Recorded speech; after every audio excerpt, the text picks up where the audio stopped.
On October 20th of the year 2020, just months into the pandemic, Leon Gardner Tyler Jr. died at the age of 95 in Franklin, Tennessee.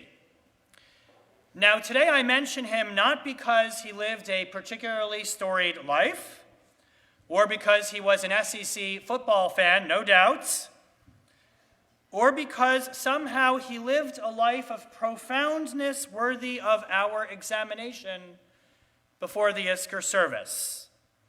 I mention him because Leon Tyler Gardner Jr. was the grandson of the 10th President of the United States, John Tyler, and was, until very recently, a part of a family genealogical marvel that in 3 generations spanned the entire history of the United States. Leon Gardner, Tyler Gardner Jr.'s father, was born in 1853, and his grandfather, President John Tyler, was born in 1790, just days before the Constitution was ratified and George Washington became president. In 2012, an article from the magazine Mental Floss, it went viral at the time all over the internet, pointed out just how remarkable it even was at all, that at that time there were not 1, but 2 grandsons of the 10th President of the United States alive at all in the year 2012. Unfortunately, toward the end of his life, Leon Gardner Tyler Jr. had Alzheimer's. But can you imagine the stories he could have told about colonial America? And not stories that he had read about in a book of history. These were stories he would have heard from the horse's mouth, his grandfather, the 10th President of the United States. Leon Gardner Tyler Jr. would have known whether George Washington really cut down the cherry tree. He would have heard from someone who would have heard the story from George Washington himself. He would have known what Mary Todd Lincoln really thought of the play that night from people who were actually at the play.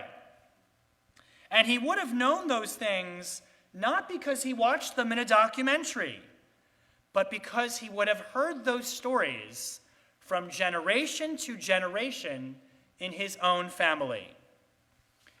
Each year on Pesach, we recite the words, Bechol dor vador chayav adam lirot et atzmo.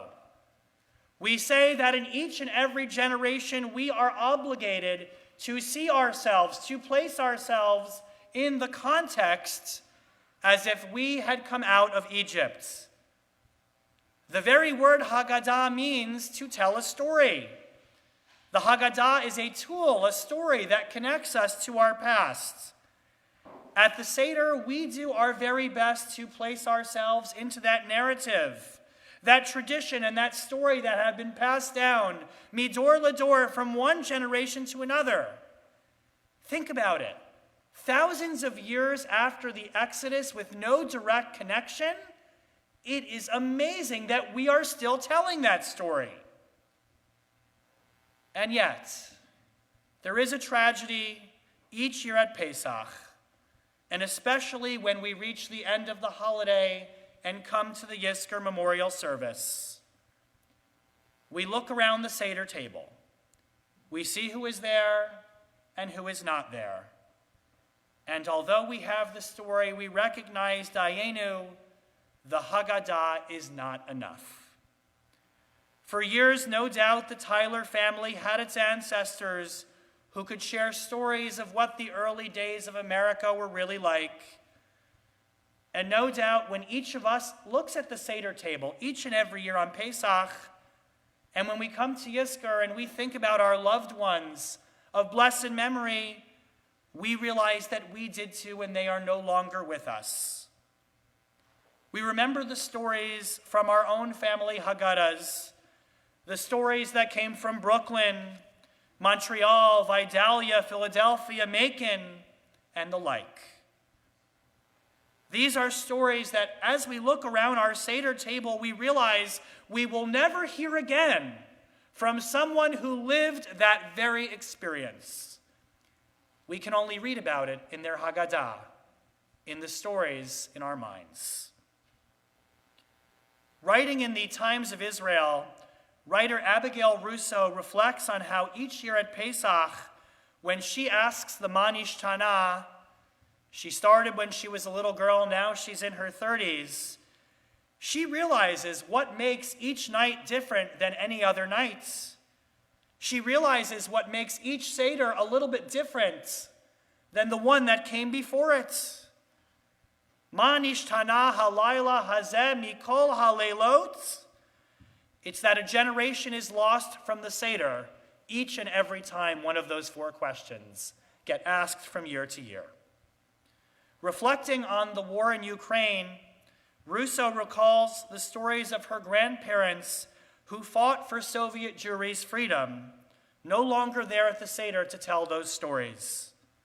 She writes, quote, "This was a generation that lived through the Holocaust and the creation of the State of Israel, and that felt inextricably connected to Jews all over the world.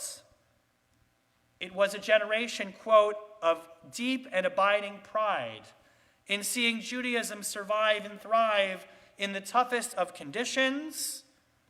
We are now losing that generation by the moment. Friends, our kids are only going to know about those stories through their Haggadot, through the stories that we tell of their lives. This year, my family, with great gratitude to Eitz Chaim and the Shul, was able to celebrate Seder with my grandparents, my 94-year-old Zadie and my grandmother, whose age at penalty of death I will not tell you this morning. She's much younger, though. I must say, what a nostalgic experience this was like for me. As a child, we would pack into my grandparents' house in Metuchen, New Jersey. They, of course, had moved to New Jersey from the Bronx. Their immigrant parents had come following World War I from a town called Berachov today. It's in the western Ukraine. It was once a small Hungarian town in the Carpathian Mountains called Bereksaz. As a child, Seders were pretty small. Then, in each subsequent year, my aunts and uncles got married, they had their own children, and our Seder got a little bit too crowded year after year. We moved the Seder from the dining room to the living room because there were so many of us at the table. My Zadie, in the tune of his father, would daven through the entire Seder using the tune of his Hungarian father and grandfather. We all sat miserably at that Seder table, as it would go on for hours, complaining it was too long. And yet over time, as we got older, our family commitments grew. We spread out. We moved all over the United States, and we had to have our own Seder experiences. And that Seder in the living room made its way back into the dining room. Only this year, something hit me as I realized the power of the living Haggadah we had at our Seder that year. I looked around the table. There were great-grandparents with their great-grandchildren. And I realized at that moment how incredibly blessed I was. I pray it happens again, but I'm not so sure. Because the stories my children were seeing and experiencing were stories of Pesach, stories of our ancestors, not from a Haggadah, but from President John Tyler. The melodies my Zadie sang were those same melodies from the old country. The perspective of the world that he and my grandmother share is so different from my own and even from my kids, especially my kids.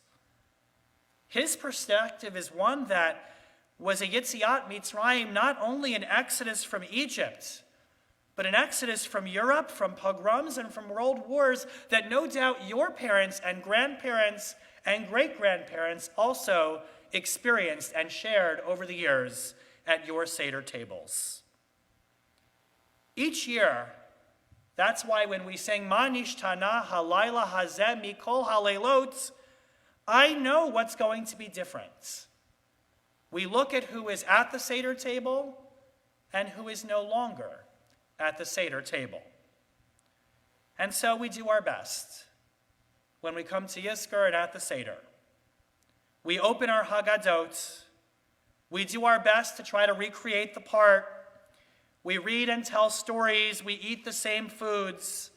We sing melodies from our childhood. How fortunate we are to even have a Haggadah that creates the space thousands of years later for these rituals to endure. And yet, when we come to the Yizkor service, we can, together as a community of mourners, let out a collective sigh. We say, is that all we have of them? A Haggadah, a story to tell. And so we do our best. We pledge to be that bridge that connects one generation of stories to another. We try to create our own genealogical marvel as we create a Pesach Seder that connects generations one to the next. Only that perspective, that unique gift of lived experience of loved ones, their smiles from the Seder table are now gone. We pray that their memories, their values give us warmth as we share that story, the whole Dor Vador, in each and every generation, one to another.